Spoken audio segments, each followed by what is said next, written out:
Hello అండి అందరికీ. Welcome to my channel అన్నం ఆయుర్వేదం. ఈరోజు ఇంకో కొత్త రెసిపీతో మీ ముందుకు వచ్చేసాను. So let's start the video. ఇది బాలింతలకు చాలా బాగా యూజ్ అవుతుందండి. ఆఫ్టర్ డెలివరీ లేడీస్ ఉంటారు కదా, సో వాళ్ళకి. సో ప్రాసెస్ చూసేద్దాము. ఇవి తోటకూర కాడలు ఉంటాయి కదండి, అవి కట్ చేసి ఫ్రెష్గా ఉన్నవి చిన్న చిన్న పీసెస్గా కట్ చేసి అవి బాయిల్కి పెట్టుకోవాలి. సో చూస్తున్నారు కదా, ఈ సైజ్ పీసెస్ అనేవి కట్ చేసుకుని బాయిల్కి పెట్టుకున్నాము. నెక్స్ట్ దీంట్లోకి మసాలా అండి. మసాలా అంటే చిన్నపిల్లలకి పాలు తాగుతూ ఉంటారు, పడదు అనుకుంటారు కదా. సో హెవీ ఏం కాదండి, జస్ట్ జీలకర్ర, ఒక స్పూన్ ధనియా అండ్ ఒక 2 స్పూన్స్ గసగసాలు. సో చూస్తున్నారు కదా, అవి మిక్సీ పెట్టి పక్కన పెట్టుకోవాలి. నెక్స్ట్ ఒక చిన్న ఆనియన్ చిన్న పీసెస్ కట్ చేసుకోవాలి. ఇందులో మెయిన్ ఇవేనండి, వెల్లుల్లి రేఖలు అనేవి మనం పొట్టు తీసుకుని రెడీగా పెట్టుకోవాలి. బాలింతలకి చాలా బాగా యూజ్ అవుతాయి అవి. సో చూస్తున్నారు కదా, ఇవైతే బాయిల్కి పెట్టుకున్నాము.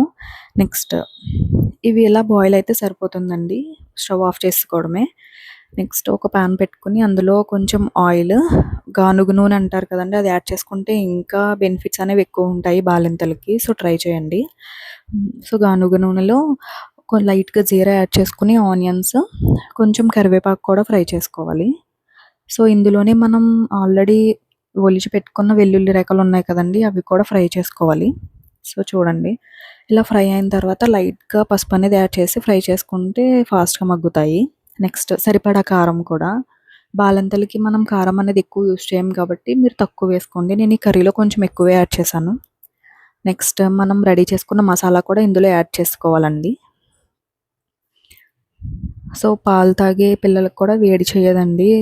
గసగసాలు, జీరా అనేవి చాలా చలువ చేస్తాయి.